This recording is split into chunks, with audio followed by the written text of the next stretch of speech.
Here I am again with another video that I figured I'd mix it up a little bit, and this time kind of go over some of the fishing um, poles and reels that we use when we go out fishing, and not necessarily on the boat, but a lot of times we'll go to the coast to do some saltwater fishing off a pier or maybe off of a bank somewhere. Um, Lately, it's been just out here, local lakes and stuff, and I do have quite a few poles and rods. Don't really use them all when we go out, so they all have their own little purpose and stuff. And I have things probably from a long time ago that I've kept. I've got some poles in here that I've had since I was a teenager.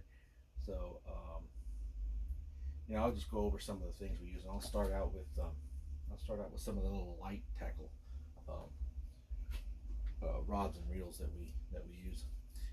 This is an interesting one. This one, you're gonna ask me to pronounce the name on this, but it's Shudalang, I think is how you pronounce it. I'm not really sure. It's actually made in China, and it's just a very cheap reel. But actually, believe it or not, it's actually a very, very smooth cast-in reel for small little crankbaits and light tackle. So I believe a 2000. So it's like I said, very light. I've got I believe that is a 20. Might be an 8 pound. Um, that's a braided line, so I got to go back and see what I actually put on here. But diameter wise, it's equivalent to about an 8 pound line, and I think the actual poundage on this might be about 20. So it's actually pretty stout fishing gear for light tackle. And that's mostly, all these are mostly for fresh water. So the next one we use here, I use them both in salt and fresh water, are these, and these are kind of our go-to fishing reels. These pin reels. These reels have been really good, and we've had them for quite some time. This is a 5000. It's a Pin Fierce 2, I believe. That's a 5000, and we use that on the ugly sticks. This is a medium heavy, and this I believe this is 50-pound braided. So we use this when we go out in salt water, just to be casted and doing our general fishing with. Sometimes we'll take these freshwater as well, and they're good in either scenario.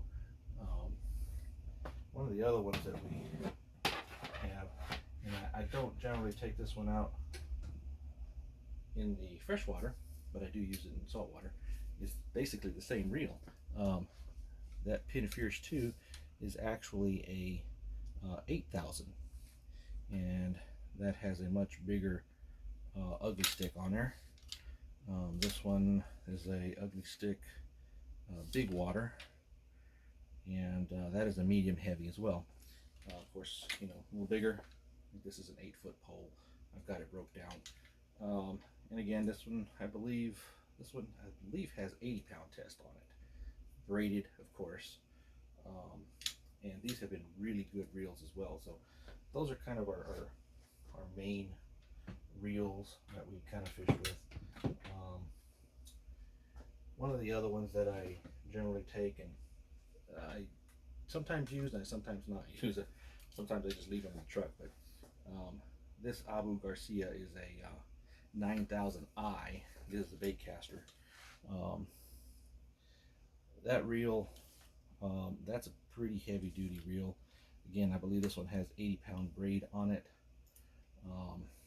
That's a pretty stout pole. That is a Shoremaster Custom. That's a 7-foot pole. Anyway, I think it's a medium heavy as well, but it's a little shorter. It's a 7 foot pole. Basically, I just use these, toss them out there, and leave them out there. Um, it's one of those things where you just go to one end of the pier, throw it in, and leave it while you're fishing with the other poles. So that's what we kind of use these for. Although we probably use them for pretty much anything. And I mean, we do have other ones, other bait casters. Don't really use too many of the bait casters.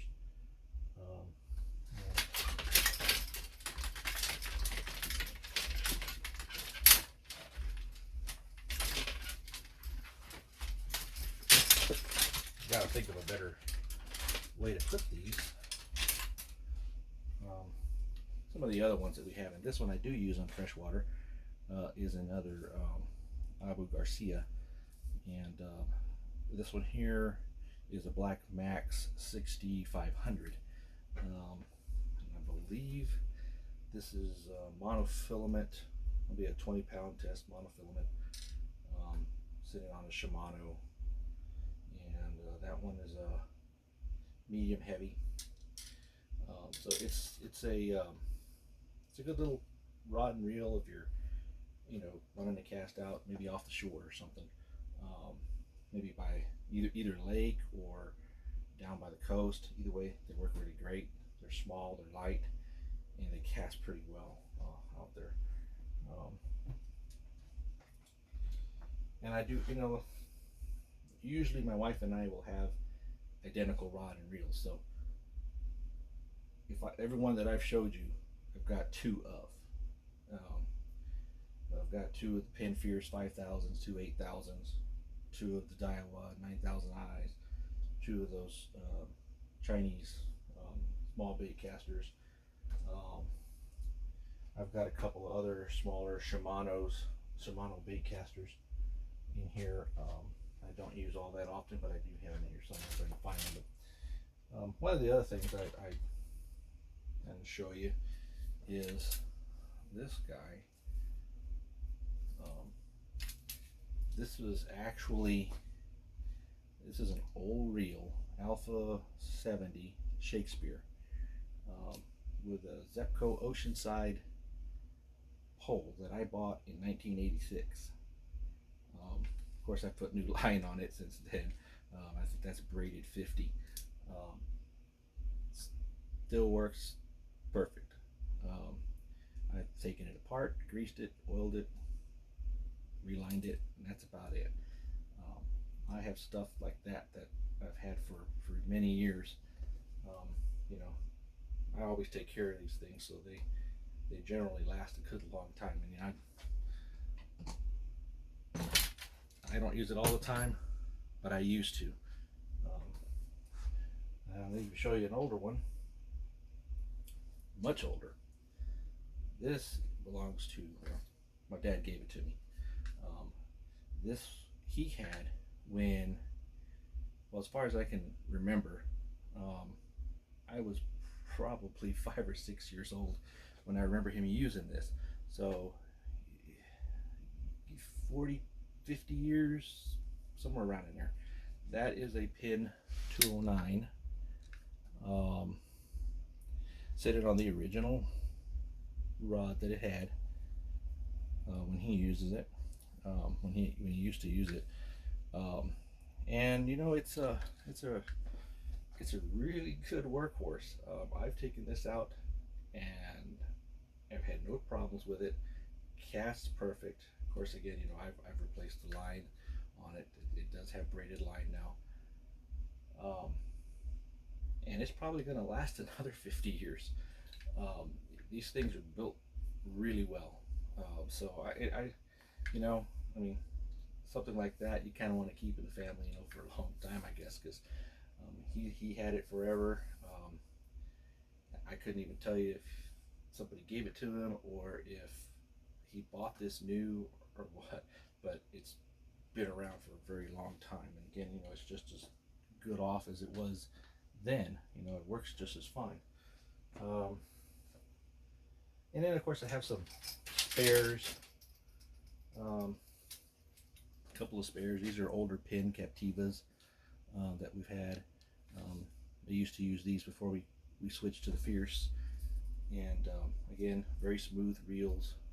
I haven't had any problem with pin reels. Um, I don't think they're that high up on the, the price chart, but they are very well built. Um, and like I said, as long as you take care of them, take them apart every now and then, grease them, oil them, um, make sure the line is good, they'll last a long time. I would say this was probably about 10, maybe 15 years old. Maybe about 12. But it's it still works perfect. I got a couple of those. Um,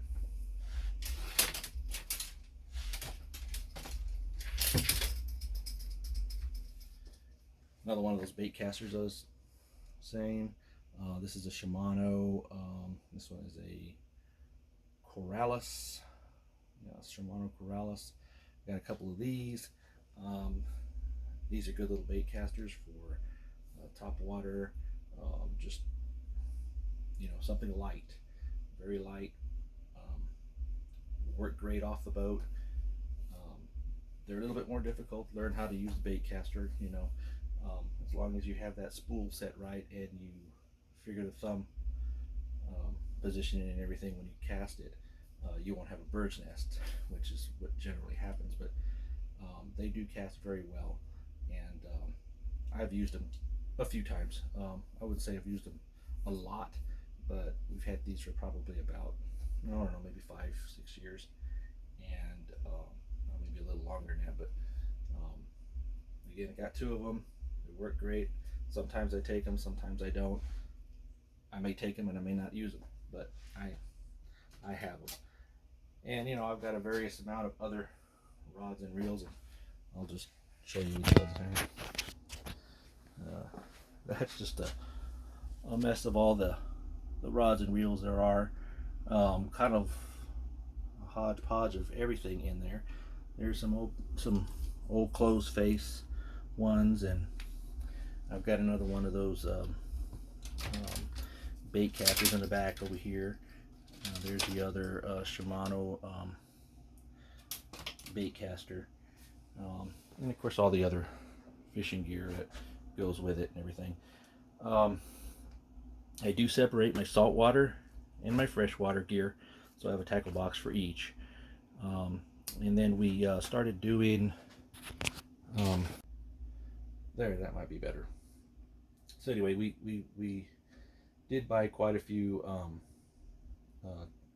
lures and things over the years, and we've tried different things over the years, so we accumulated quite a bit of stuff. And I think maybe what I'll do is I'll do a video on that as well, and maybe go over some of the lures and things that we do have. We did buy a few of these mystery tackle boxes. That was pretty interesting. Actually came out well ahead on that, so I'd have to say mystery tackle box. For the ones that's least free that you buy in the store, I think they're well worth it.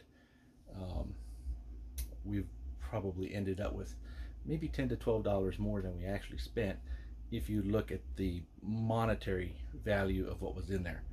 Now, will I use it? Probably so. Maybe not all of them. It may take me some time to go through them all. Are they good? I don't know yet, but something to maybe go through and find out. And I think Mystery Box has a challenge to go through what you got in the box and what you catch. And then there's a site that you go through and you put on, what did you catch, when did you catch it, and what lure did you use. So I may do a video on some of that. But like I said, this is just some of the stuff that we use when we go fishing. And we're not experts on anything, so we kind of try different things. We also went into I don't know if you can see back there, but I've got a couple of cast nets, and we don't do that very often. And we started up again here recently, so it took us a little while to get used to casting. We did get some shad off the lake over there the other day, and fished with those. So that's another interesting thing that we started doing, was catching our own bait rather than going down to the local bait store, which nowadays is kind of hard to do because um, with everything that's going on, the bait stores are usually closed or they don't have any live bait. So it's good to be able to get your own live bait.